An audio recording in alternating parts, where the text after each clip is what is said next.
રાજકોટના ધોરાજી નગરપાલિકાની લિફ્ટમાં સફાઈ કર્મીઓ ફસાયા હોવાની ઘટના બનવા પામી હતી।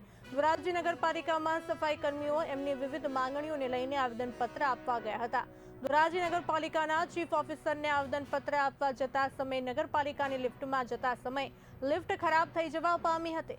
લિફ્ટ ખરાબ થતા 6 જેટલા મહિલા પુરુષો લિફ્ટમાં ફસાયા હતા, જેમાંથી એક પુરુષ અને 4 મહિલાઓને લિફ્ટમાં ગુંગળામણ થતા સિવિલ હોસ્પિટલમાં ખસેડવામાં આવ્યા હતા। બનાવની જાણ થતા ધોરાજીના પૂર્વ ધારાસભ્ય લલિત વસોયા પણ દોડી ગયા અને બેભાન થયેલ સફાઈ કર્મીઓને લઈને સારવાર માટે સિવિલ હોસ્પિટલ ખાતે પહોંચ્યા હતા। તાત્કાલિક ડોક્ટરોને લલિત વસોયાએ જાણ કરીને સારવાર શરૂ કરાવી હતી। ધોરાજી નગરપાલિકાના ચીફ ઓફિસર સહિતના અધિકારીઓ પણ સિવિલ હોસ્પિટલ દોડી ગયા હતા।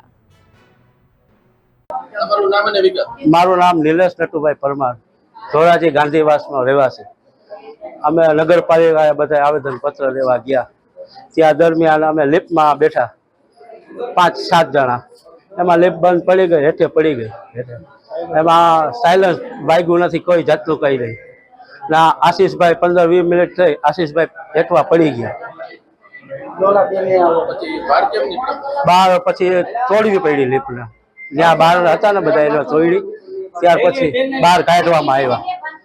નગરપાલિકામાં આયોજન પત્રક દેવા ગયા હતા, એમાં ફસાઈ ગયા અમે, લિફ્ટમાં ફસાઈ ગયા અમે। તો કોઈ હિસાબે લિફ્ટ ન ખુલે, કોઈ ઘડીકમાં જવાબ ન દે અમને। સાહેબ એક સાહેબ અમારા મોટા સાહેબ છે, બીમાર પડી ગયા, ગભરામણ થવા માંડ્યું, કોઈ ઘડીકમાં જવાબ દીધો નહીં, બે નું બીમાર પડી ગયા। નગરપાલિકા અમારું સાંભળતા નથી, શું કરીએ સાહેબ અમે? અત્યારે અમે સરકારી હોસ્પિટલ છે, અમારા એક સાહેબ એડમિટ છે, એક બેન ને દવાખાને લઈ આવ્યા છે। અત્યારે અમારું કોઈ વિચારતા નથી, અત્યારે બીજા લઈ ગયા અમે બીપી લો થવા માંડે બધાને। સાહેબ અમારું થોડું ધ્યાન દો તો વધારે સારું।